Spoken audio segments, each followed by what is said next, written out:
सामान्य हिंदी कक्षा 12 के छात्र छात्राओं, देखिए अभी तक आप लोग पढ़ रहे थे काव्य खंड। और काव्य खंड में हम लोग काफ़ी आगे तक पढ़ चुके हैं। सब वीडियो तनिष्क चैनल पर अपलोड हो चुके हैं, आपको प्राप्त हो रहे हैं। कोई दिक्कत आपको आ रही है तो चैनल यूट्यूब में जा कर के तनिष्क क्लासेज हैं, उन्हीं में आप कोई भी वीडियो ढूंढ सकते हैं।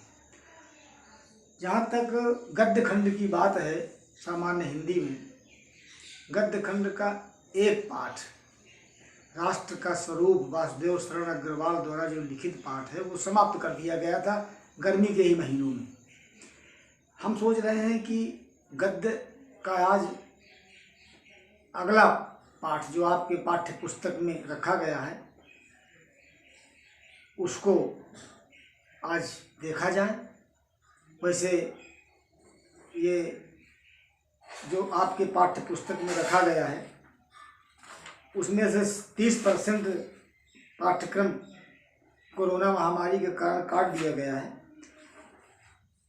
70% आपको पढ़ना है। तो रॉबर्ट नर्सिंग होम जो पाठ है आपके पाठ्य पुस्तक में, वो आपके पाठ्यक्रम से इस वर्ष के लिए हटा दिया गया, काट दिया गया 30% में।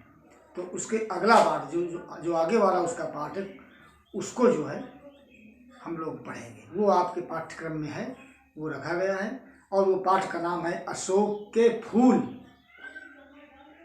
आचार्य हजारी प्रसाद द्विवेदी द्वारा लिखित ये निबंध है। और इसमें इन्होंने अशोक वृक्ष होता है, आप लोग अच्छी तरह से सुपरिचित हैं अशोक वृक्ष से, और उसका अशोक के जो फूल होते हैं उस अशोक के फूल को इन्होंने अपना विषय वस्तु बनाया और उसी पर अपनी लेखनी चलाई। आप जानते हैं कि आचार्य हजारी प्रसाद द्विवेदी हिंदी साहित्य के ललित निबंधकारों में इनकी गणना होती है। ये निबंधकार होने के साथ साथ एक महान समालोचक भी कहे जाते हैं।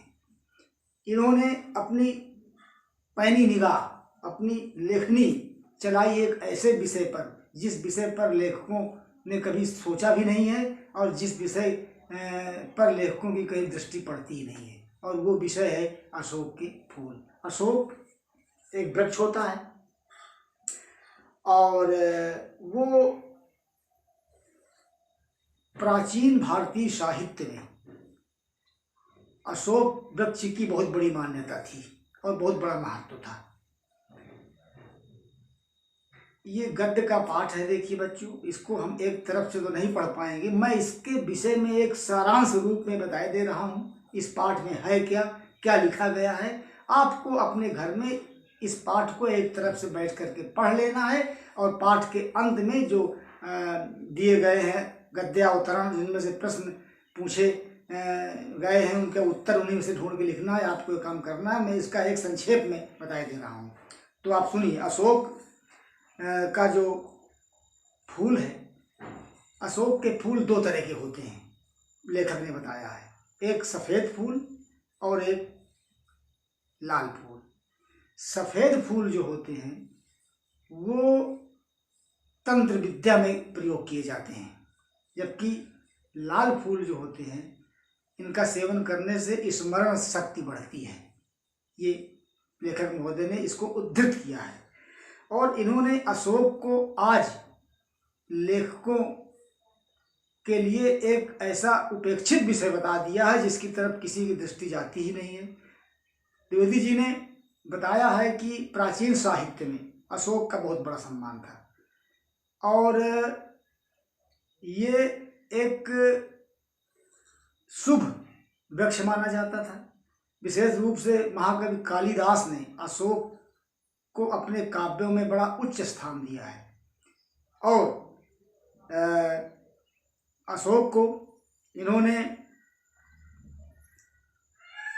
इतना महत्व प्रदान कर दिया कि कालिदास के परवर्ती लेखकों ने, या आप कह लीजिए कि आज के जो लेखक हैं वो अशोक विषय पर अपनी लेखनी न चला करके उन्होंने पूरे के पूरे अशोक को उपेक्षित कर दिया है। आज वो उपेक्षित महसूस कर रहा है। तो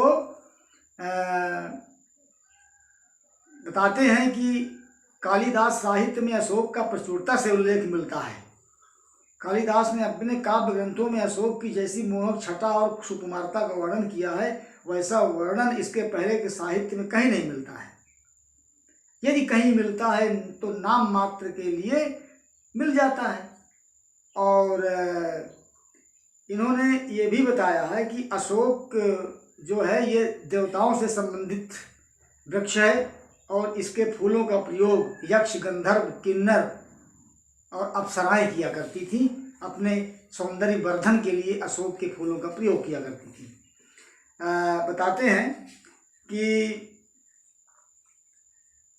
मान्यता के अनुसार अशोक पर तभी पुष्प आते थे जब कोई अत्यंत सुंदर और कोमलांगी युवती अपने मृद एवं संगीत में नूपुर वाले चरणों का प्रहार करती थी उस पर, और अशोक के वृक्ष की पूजा भी होती थी और पूजा करने के लिए वो स्त्रियाँ जाती थी जो संतान प्राप्त करने की इच्छा रखा करती थी। और कंदर्प देवता से सीधा सीधा संबंध अशोक के फूल का है। कंदर्प देवता माने कामदेव।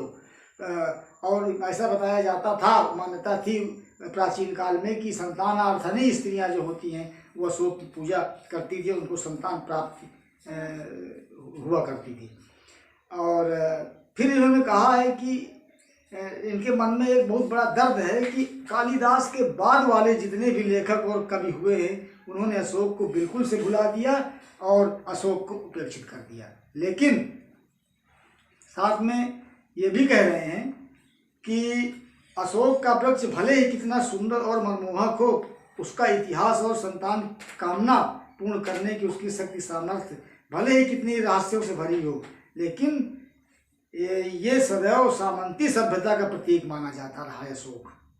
राजे महाराजे, सामंती सभ्यता माने राजे महाराजाओं के दरबार में इसके फूलों का प्रयोग होता था। यक्ष, गंधर्व, किन्नर और ये क्या कहते हैं, ये अप्सराएं इसका प्रयोग किया करती थी, अपनी बेड़ी में लगाया करती थी इसके फूलों को। और इस तरह से आज ये उपेक्षित है। आज अशोक जो है उसका नाम लेने वाला कोई नहीं है। लेकिन द्विवेदी जी की दृष्टि अशोक के ऊपर पड़ी और उन्होंने अपनी लेखनी के बल से पुरानी अशोक की खोई हुई मर्यादा को फिर से स्थापित करने का एक प्रयास किया।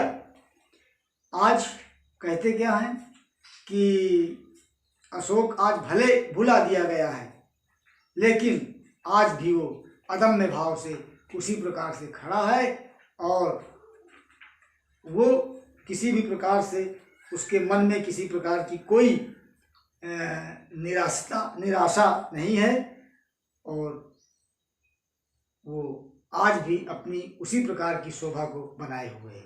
बच्चों, ये अशोक का फूल है पाठ का नाम। अब इस पाठ के अंत में आपको आपके पाठ्य पुस्तक में विद्या प्रकाशन जो पुस्तक है उसके अंत में कुछ दिए गए हैं गद्यावतरण, उनके नीचे प्रश्न हैं। आप उन प्रश्नों को का उत्तर उन्हीं गद्यावतरणों में से खोज करके आपको लिख करके और काम भेजना है मेरे पास। तो आज यहीं तक ये पाठ आपका हमने सारा रूप में बता दिया है। आपको पढ़ना अपने घर पर इस पाठ को। गद्य है, कोई दिक्कत हो तो फिर हमारे पास आप भेजिएगा।